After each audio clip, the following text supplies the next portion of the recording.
வணக்கம். ஞானம்,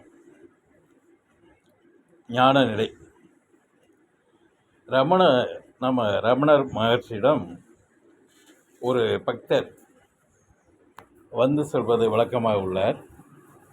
அவர் அடிக்கடி வரும்போது ரமணருக்கு எதுவும் வாங்கிட்டு வர முடியல, ரொம்ப சங்கடப்படுறார். ஐயாவுக்கு வாங்கிட்டு வர முடியலையே அப்படின்னு சங்கடப்படுறார். இருக்கிற பைசா வச்சு வாங்கிட்டு வந்து எல்லாருமே பழங்கள் நிறைய வாங்கி கொடுக்குறாங்க, நம்மளால் ஒன்றும் பண்ண முடியலன்னு சங்கடப்படுறார். அப்படி சங்கடப்படும் நாட்களில் வெகு நாளாக ஒன்றும் அவருக்கு பைசா இல்லாதனால வெகு நாளாக வராமல் இருக்கிறார். ஐயா இங்கே ஆசிரமத்திலேருந்து உணர்ந்து கொள்கிறார். பக்தன் வரலை, ரொம்ப சிக்கல் இருப்பான்னு இவர் ஐயா உணர்ந்து கொள்கிறார். ஏன்னால் பிறருடைய மனதை படிக்கக்கூடியவர்கள் மகான்கள், உணரக்கூடியவர்கள் உணர்ந்து விடுகிறார்.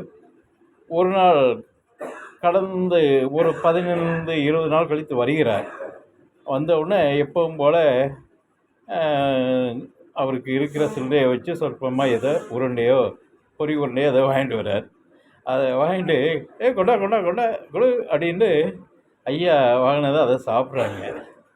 சாப்பிட்டுட்டு அந்த ஆத்மாவே அந்த பெரியவரை அப்படியே விட்டு பார்த்துக்கிட்டே இருக்கார். குருன்னு பார்த்துட்டு இருந்துட்டு அப்படியே அவர் கண்கலங்கிறார். ஐயா பார்க்க இதுதான் மகான்களின் ஒரு பரிபாசம், ஒரு அன்பு.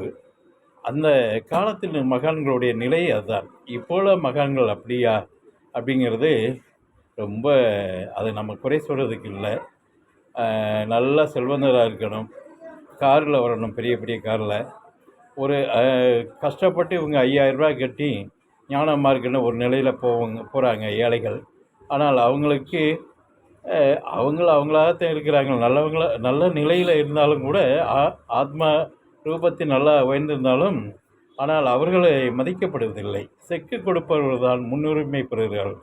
அவர்களை கூப்பிட்டு ரொம்ப உபசரிக்கிறார்கள்.